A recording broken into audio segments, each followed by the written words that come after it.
Hello दोस्तों, कैसे हैं आप सब। तो दोस्तों, हमारे चैनल में राजेंद्र बलोच जी की जो पुस्तक है उत्तराखंड समग्र ज्ञान कोश की उसकी एक सीरीज चलाई जा रही है। दोस्तों, वर्तमान में परीक्षा का पैटर्न काफ़ी चेंज हो चुका है, तो इस पुस्तक से भी काफ़ी सारे क्वेश्चन परीक्षा में पूछे जा रहे हैं। तो दोस्तों, हमारे चैनल के माध्यम से आपको वो सारे इंपॉर्टेंट क्वेश्चन कंप्लीट करवाए जाएंगे जो कि एग्जाम की दृष्टि से महत्वपूर्ण हैं। चलिए हम लोग शुरू करते हैं आज की हमारी सीरीज। इससे पहले हम लोग 14 सीरीज हम लोग कंप्लीट कर 15 सीरीज हम लोग कंप्लीट कर चुके हैं। आज हमारी ये 16वीं सीरीज है। तो देखिए, पहला क्वेश्चन हम लोग देख लेते हैं, थुआ चितसिंह प्रणाली क्या थी। तो थुआ चितसिंह जो प्रणाली थी वह थी शौका तथा हुड़ियों की समान खरीद प्रणाली थी। मतलब जो शौका तथा हुड़ियों का हिमालय पार, जो हिमालय से जब उनका व्यापार हुआ करता था उस समय पर यह एक प्रणाली हुआ करती थी, खरीद प्रणाली, जिसको कहा जाता था थुआ चितसिंह प्रणाली। शौका तथा हुड़ियों की यह प्रणाली थी। फिर देखिए, दूसरा क्वेश्चन है, किसान भारती नामक समाचार पत्र कहाँ से निकलता था। तो ये जो किसान भारती नामक समाचार पत्र है वह निकलता था पंतनगर से। और इसकी जो भाषा की बात करें तो इसकी भाषा थी हिंदी भाषा में यह प्रकाशित होता था। कभी कभी दोस्तों क्या होता है, आपसे मतलब जो कोई भी समाचार पत्र है उसकी भाषा पूछ लेता है कि किस भाषा में निकलता था। आपको याद रखना है, किसान भारती नामक जो समाचार पत्र था उसकी जो भाषा थी वो कैसी भाषा थी, वो थी हिंदी भाषा। और अगर हम बात करें कहाँ से निकलता था, कौन इसको प्रकाशित करता था, तो पंतनगर कृषि विश्वविद्यालय द्वारा इसको प्रकाशित किया जाता था। तो बहुत ही महत्वपूर्ण हो जाएगा दोस्तों, किसान भारती नामक समाचार पत्र कौन प्रकाशित करता था। आपका उत्तर क्या हो जाएगा, पंतनगर कृषि विश्वविद्यालय द्वारा। चलिए ठीक हो गया। देख लेते हैं हम अगले क्वेश्चन। तीसरा क्वेश्चन है हमारा, चीरबांस पर्वत कहाँ है। तो चीरबांस पर्वत है गंगोत्री उत्तरकाशी में। कुछ नया सा शायद आपके लिए नाम होगा चीरबांस पर्वत। तो यह कहाँ है, गंगोत्री उत्तरकाशी में। ऐसे ही कुछ आजकल वर्तमान में परीक्षा में क्वेश्चन पूछे जा रहे हैं दोस्तों, जो आपने पहले सुने भी नहीं होते हैं, तो आपको याद रखना है। फिर देखिए, चौथा क्वेश्चन है, थैलू पर्वत शिखर कहाँ है। तो थैलू पर्वत शिखर कहाँ है, उत्तरकाशी में। बहुत ही महत्वपूर्ण क्वेश्चन है आने वाले एग्जाम के लिए। फिर देखिए, पांचवा क्वेश्चन है हमारा, पलयागढ़ पर्वत शिखर कहाँ है। तो पलयागढ़ पर्वत शिखर कहाँ है, उत्तरकाशी में। मैंने कहा ना आपसे कि कुछ ऐसे नाम जो आपने अभी तक सुने भी नहीं होंगे, ऐसे ही नाम वर्तमान में परीक्षा में बन रहे हैं, तो आपको याद रखने हैं। फिर देखिए, छठा क्वेश्चन हम लोग देख लेते हैं। छठा क्वेश्चन है हमारा, शहीद मोहन चंद्र शर्मा मासीवाल को अशोक चक्र कब मिला था। तो शहीद मोहन चंद्र शर्मा मासीवाल को अशोक चक्र मिला था 2009 में। और दोस्तों देखिए, मतलब जो भी सैन्य सम्मान से संबंधित, जैसे अशोक चक्र हो गए, परमवीर चक्र हो गए, इनसे संबंधित परीक्षा में क्वेश्चन बनते रहते हैं, तो आपको याद रखना है 2009 में इनको अशोक चक्र प्रदान किया गया था। फिर देखिए, सातवां क्वेश्चन है, ए फ्लाइट ऑफ विजन पुस्तक के लेखक कौन है। तो देखिए, इस पुस्तक के लेखक हो जाएंगे रस्किन बॉन्ड। दोस्तों, रस्किन बॉन्ड की काफ़ी सारे रचनाएं हैं जिनसे संबंधित एग्जाम में क्वेश्चन बनते रहते हैं। कुछ रचनाएं मैं इनकी आपको और बताऊंगा, चलिए देख लेते हैं इनकी और रचनाएं कौन कौन सी हैं। देखिए, आठवां क्वेश्चन है हमारा, dead of innocence, success from water life और रोड्स टू मसूरी पुस्तक के लेखक कौन हो जाएंगे। इन पुस्तकों के लेखक भी रस्किन बॉन्ड हो जाएंगे। बहुत ही इंपॉर्टेंट पुस्तक है दोस्तों, आने वाले एग्जाम की दृष्टि से आपको याद रखनी है।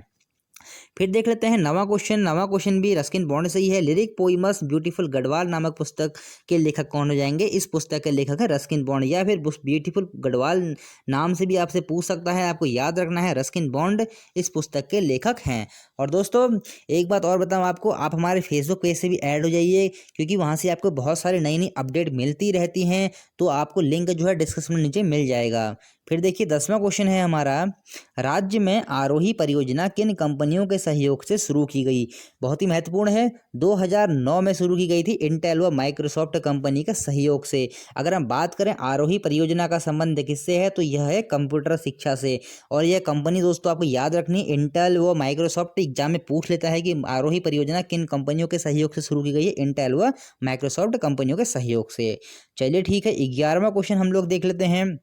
11वां क्वेश्चन है हमारा, राज्य में शिखर प्रोजेक्ट क्या है तथा ये किन कंपनियों के सहयोग से चलाई जा रही है। तो देखिए, शिखर प्रोजेक्ट की हम लोग बात करते हैं। जो शिखर प्रोजेक्ट है वो महाविद्यालयों में रोजगार उन्मुख आईटी शिक्षा उपलब्ध कराने के लिए, जो मतलब महाविद्यालय हैं उनमें जो रोजगार के लिए आईटी शिक्षा उपलब्ध कराने के लिए यह प्रोजेक्ट चलाया जा रहा है। कौन सा, शिखर प्रोजेक्ट है। अगर हम बात करें किन कंपनियों के सहयोग से चलाया जा रहा है, तो वह एक्टेट व ECIL कंपनियों के सहयोग से शिखर प्रोजेक्ट राज्य में चलाया जा रहा है। चलिए ठीक है, 12वां क्वेश्चन है हमारा, सुंतूर परगना किस जिले में है। तो सुंतूर जो परगना है वो है देहरादून में। महत्वपूर्ण क्वेश्चन है दोस्तों सुंतूर परगना, क्योंकि थोड़ा इतिहास से भी ये जुड़ा हुआ है, इसलिए आपको याद रखना है कि सुंतूर परगना किस जिले में है। आपका उत्तर क्या हो जाएगा, देहरादून में। फिर देखिए अगला क्वेश्चन है, 13वां क्वेश्चन है हमारा, 17 नवंबर 1962 को हुआ, बहुत ही महत्वपूर्ण क्वेश्चन है दोस्तों, ध्यान से समझना और ध्यान से सुनना।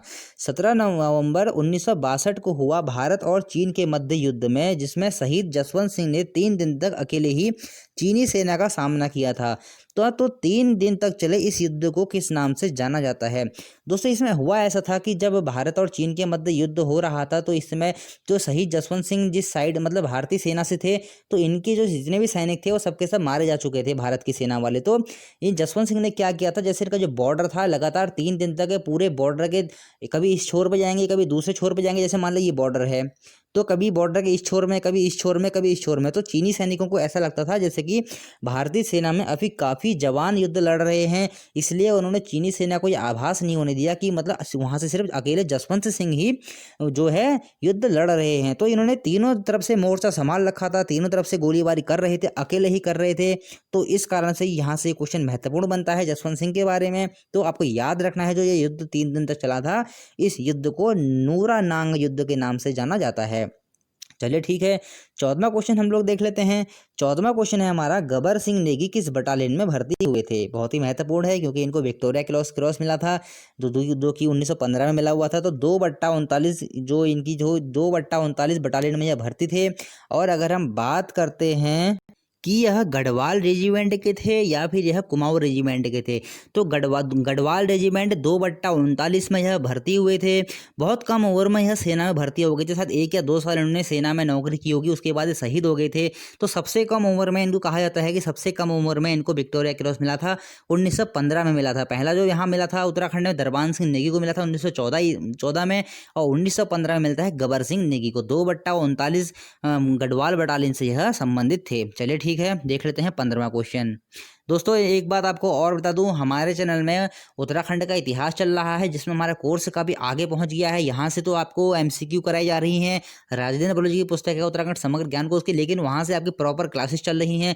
काफ़ी कोर्स हमारा कवर हो गया उत्तराखंड का इतिहास, साथ ही साथ उत्तराखंड का भूगोल चल रहा है, वो भी काफ़ी आगे पहुँच गया। कुछ 4-5 वीडियो और बची हैं, वहाँ से आपका उत्तराखंड का भूगोल कंप्लीट हो जाएगा।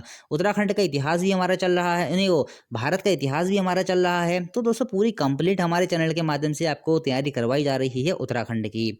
चलिए ठीक है, आप दोस्तों हमारे जितने भी हमारे सब्जेक्ट चलाए जा रहे हैं, आप उनसे जुड़ जाइए, ताकि आपके लिए काफ़ी ज़्यादा उन वीडियो से आपके लिए हेल्प हो जाएगी। फिर देखिए 15वां क्वेश्चन हम लोग देख लेते हैं, पहाड़ी बोलियों को कितने भागों में विभक्त किया गया है? तो बहुत ही इंपॉर्टेंट क्वेश्चन है। पहाड़ी बोलियों को 3 भागों में विभक्त किया गया है। अगर हम बात करें किन 3 भागों में विभक्त किया गया है, तो वह है पूर्वी पहाड़ी, मध्य पहाड़ी और पश्चिमी पहाड़ी में। अगर हम बात करें कि उत्तराखंड इन तीनों पहाड़ी जो भाषाओं में विभक्त किया गया है किस क्षेत्र में आता है, तो उत्तराखंड मध्य पहाड़ी भाग में आता है। एग्जाम में क्वेश्चन बन सकता है ये कि उत्तराखंड पहाड़ी बोलियों में जो मतलब विभक्त किया गया है, उनमें से उत्तराखंड किस क्षेत्र में आता है? तो आपका उत्तर क्या हो जाएगा? मध्य पहाड़ी भाग में आता है। चलिए ठीक है, 16वां क्वेश्चन हम लोग देख लेते हैं। 16वां क्वेश्चन है हमारा, मध्य पहाड़ी बोली की कितनी शाखाएं हैं? अब देखिए उत्तराखंड में जो आता है मध्य पहाड़ी बोली में आता है, तो अगर हम बात करें मध्य पहाड़ी बोली की कितनी शाखाएं हैं, तो 2 शाखाएं हैं, गढ़वाली है, एक कुमाऊनी है। ठीक हो गया। 17वां क्वेश्चन देख लेते हैं। 17वां क्वेश्चन है हमारा, गढ़वाली व कुमाऊनी भाषा की लिपि क्या है? दोस्तों छोटे छोटे क्वेश्चन है, कभी कभी होता क्या है एग्जाम में बच्चियां से कंफ्यूज आते हैं, तो ये इन क्वेश्चन में कंफ्यूज नहीं होना है। गढ़वाली व जो कुमाऊनी भाषा की लिपि है वो है देवनागरी। चलिए ठीक है, बढ़ते हैं 18वें क्वेश्चन की ओर। दोस्तों मेरा हमेशा यही प्रयास रहता है कि मैं आपको कम से कम समय में अधिक से अधिक क्वेश्चन उपलब्ध करवा सकूं। चलिए ठीक है, 18वां क्वेश्चन है हमारा कि मध्य पहाड़ी जो भाषा है, देखिए जो मध्य पहाड़ी जो भाषा है, इसको यह नाम किसने दिया है? अगर हम बात करते हैं कि क्वेश्चन एग्जाम में बनेगा जैसे कि मध्य पहाड़ी भाषा को यह नाम किसने दिया था, तो यह नाम दिया है जॉर्ज गियर्सन ने ही यह नाम दिया हुआ है। फिर देखिए 19वां क्वेश्चन, बहुत ही महत्वपूर्ण क्वेश्चन है। कचहरी मंदिर समूह, रतनदेव मंदिर समूह, मानियार मंदिर समूह और दंडेश्वर मंदिर समूह कहाँ है? बहुत ही महत्वपूर्ण क्वेश्चन है दोस्तों, मंदिर समूह से क्वेश्चन बनते रहते हैं, तो आपको याद रखना है जो कचहरी मंदिर समूह, रतनदेव मंदिर समूह, मानियार मंदिर समूह और दंडेश्वर मंदिर समूह कहाँ हैं? ये सब के सब कहाँ हो जाएंगे? अल्मोड़ा में ही स्थित होंगे। चलिए ठीक है, 20वां क्वेश्चन देख लेते हैं हम लोग 20वां क्वेश्चन है हमारा, रानी बाग किस नदी के तट पर है? रानी बाग है गौला नदी के तट पर है, हल्द्वानी में ही यह, हल्द्वानी से थोड़ी सी दूर पर यह स्थित है रानी बाग। तो गौला नदी के तट पर यह आता है, कुमाऊं के क्षेत्र में। चलिए ठीक है। 21वां क्वेश्चन है हमारा, टिहरी राज परिवार में गाड़ू घड़ी क्या था, मतलब गाड़ू घड़ी क्या था? बहुत ही महत्वपूर्ण क्वेश्चन है दोस्तों। ऐसे नाम के क्वेश्चन अक्सर एग्जाम में बनते रहते हैं उत्तराखंड में। जो अटपट ऐसे नाम इस समय आप देखते होंगे, कुछ अटपट ऐसे नामों से रिलेटिव क्वेश्चन एग्जाम में पूछ लिए आते हैं, तो आपको याद रखना है टिहरी राज परिवार में गाड़ू घड़ी क्या था। तो देखिए, जो गाड़ू घड़ी था वो चांदी का एक पात्र होता था, जिसका प्रयोग बद्रीनाथ धाम के कपाट खुलने पर वहां अखंड ज्योत का प्रज्वलन, मतलब जैसे कि बद्रीनाथ धाम के जैसे कपाट खुलेंगे तो वहां प्रथम दिन जो अखंड ज्योति का जो प्रज्वलन किया जाता था, तो उसी को जो पात्र होता था, चांदी का पात्र हुआ करता था जिससे वह प्रज्वलन किया जाता था, तो उसी को बोलते थे गाड़ू घड़ी। तो वैसे आपको ऐसे भी क्वेश्चन बन सकता है, गाड़ू घड़ी क्या था? एग्जाम में क्वेश्चन ऐसे ही बन सकता है, सोने का पात्र था, हीरे का पात्र था, लोहे का पात्र था या चांदी का पात्र था? आपका उत्तर क्या हो जाएगा? चांदी का एक पात्र था। चलिए ठीक है। 22वां क्वेश्चन है हमारा, केदारनाथ धाम पर 4 रुपये का डाक टिकट कब जारी किया गया था? तो डाक टिकट इसमें जारी किया गया था 2001 में। केदारनाथ धाम बहुत ही इंपॉर्टेंट है। 2001 में केदारनाथ धाम पर 4 रुपये का देखेंगे, 4 रुपये का डाक टिकट इसमें जारी किया गया है। फिर देखिए 23वां क्वेश्चन, बद्रीनाथ धाम पर 5 रुपये का डाक टिकट कब जारी किया गया था? केदारनाथ धाम पर 4 रुपये का डाक टिकट जारी किया था 2001 में, और बद्रीनाथ धाम पर 5 रुपये का डाक टिकट जारी किया गया था 2003 में। कभी कभी पूछ लेता है दोस्तों कि बद्रीनाथ धाम पर 2003 में कितने रुपए का डाक टिकट जारी किया गया था? आपको याद रखना है 5 रुपये का। फिर देखिए अगला क्वेश्चन हम लोग देख लेते हैं। 24वां क्वेश्चन हमारा, हिमाद्री नट कला समिति कहाँ है? तो हिमाद्री नट कला समिति कहाँ है? फल सीमा अल्मोड़ा में। चलिए ठीक है। 25वां क्वेश्चन है हमारा, उत्तराखंड शब्द का प्रयोग किस गजेटियर में मिलता है? दोस्तों मैंने ये क्वेश्चन इसलिए यहाँ पर रखा हुआ है कि गजेटियर से संबंधित क्वेश्चन बनते रहते हैं, उनमें उत्तराखंड की हमें काफ़ी जानकारी मिलती है। लेकिन अगर हम लोग बात करते हैं उत्तराखंड शब्द की, सिर्फ हम लोग बात कर रहे हैं उत्तराखंड शब्द की, और उत्तराखंड के बारे में बात नहीं कर रहे हैं, सिर्फ उत्तराखंड का जो नाम है उस शब्द की हम लोग बात कर रहे हैं। उत्तराखंड शब्द का प्रयोग हमें किस गजेटियर में मिलता है? तो इसका उत्तर क्या है? हमें किसी भी गजेटियर में उत्तराखंड शब्द का प्रयोग नहीं मिलता है। आपको याद रखना है, ऐसे क्वेश्चन एग्जाम में बनते रहते हैं। चलिए ठीक है। 26वां क्वेश्चन है हमारा, बागेश्वर में थैलीपाटन नामक जगह में किस धातु के भंडार का पता लगा है? तो बागेश्वर में जो थैलीपाटन नामक जगह है वहां पर हमको तांबा धातु का, वहां जो भंडार का पता लगा है वो तांबे धातु के जो भंडार हैं वहां हमको उसका पता लगा है। आपको याद रखना थैलीपाटन। ठीक हो गया। अगला क्वेश्चन हम लोग देख लेते हैं 27वां क्वेश्चन। देखिए 27वां क्वेश्चन है हमारा, जनसंख्या उत्तराखंड के किस नगर निगम की जनसंख्या सबसे अधिक है? तो देहरादून नगर निगम की जनसंख्या सबसे अधिक है। आपको याद रखना है, पहले 6 नगर निगम थे, अब 8 हो गए हैं। आप अपडेट कर लीजिएगा इस चीज़ को, अगर आपको नहीं पता है। 6 की जगह आपको 8 कर लेने हैं। 8 नगर निगम वर्तमान में उत्तराखंड में हैं। और दोस्तों मैंने आपसे कहा कि वो हमारे जितने भी सीरीज चल रही हैं आप वहाँ से जुड़ जाइए, आपको वहाँ से बहुत ही बेनिफिट होने वाला है, क्योंकि 4 या 5 बुक से उत्तराखंड के जो टॉप मोस्ट इंपॉर्टेंट बुक है मैं वहीं से वो सारे नोट्स से कवर करवा रहा हूँ। उत्तराखंड की क्लासेस हमारी क्लासेस प्रॉपर चल रही हैं, वहाँ से आपको बिल्कुल प्रॉपर तरीके से क्लासेस हम उपलब्ध करवा रहे हैं। फिर देखिए 28वां क्वेश्चन है हमारा, राज्य में स्वास्थ्य व जनसंख्या नीति की घोषणा कब हुई थी? तो यह होती है 6 फरवरी 2003 को राज्य में जनसंख्या नीति व स्वास्थ्य व जनसंख्या नीति की घोषणा हुई थी। फिर देखिए 29वां क्वेश्चन है हमारा, ललिता देवी मंदिर टीला व शक्ति मंदिर टीला कहाँ है? तो यह काशीपुर में है। पहले भी मैंने आपको वीडियो दे चुका हूँ, उसमें भी काशीपुर में कुछ टीलों के बारे में चर्चा कर चुका हूँ। जैसे खोखरे का टीला कहाँ था? काशीपुर में। खोखरा चलो मैं लिख देता हूँ अगर आपने अब तक नहीं नोट किया हुआ है। खोखरे का टीला यह कहाँ था? काशीपुर में। उसी प्रकार मैंने आपको बताया जागेश्वर टीला कहाँ है, यह भी काशीपुर में ही था। उसी प्रकार ललिता देवी टीला और शक्ति मंदिर टीला भी कहाँ है? काशीपुर में। बहुत ही इंपॉर्टेंट है, आपको याद रखना है। फिर आज का अंतिम क्वेश्चन है 30वां क्वेश्चन, कालो का डाडा किसे कहा जाता था? अभी वर्तमान 2019 में शायद एक एग्जाम हुआ था जहां पर ये क्वेश्चन बना हुआ था कि ऐसे लैंसडाउन को बताइए इनमें से क्या कहा जाता था। आपके सामने 4 ऑप्शंस थे। तो कालो का डाडा कहा जाता है किसको? लैंसडाउन को। आपको याद रखना है। तो दोस्तों आज के हमारी ये थी बहुत ही इंपॉर्टेंट सीरीज, हमने बहुत ही इंपॉर्टेंट क्वेश्चन आज यहाँ से किए हैं। ऐसे ही क्वेश्चन वर्तमान में बन रहे हैं परीक्षाओं में, तो आपको बिल्कुल भी मिस नहीं करना है।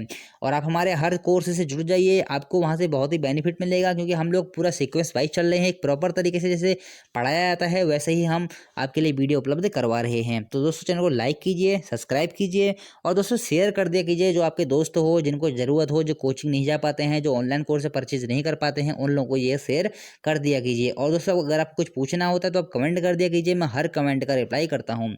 तो मिलते हैं अगली वीडियो में।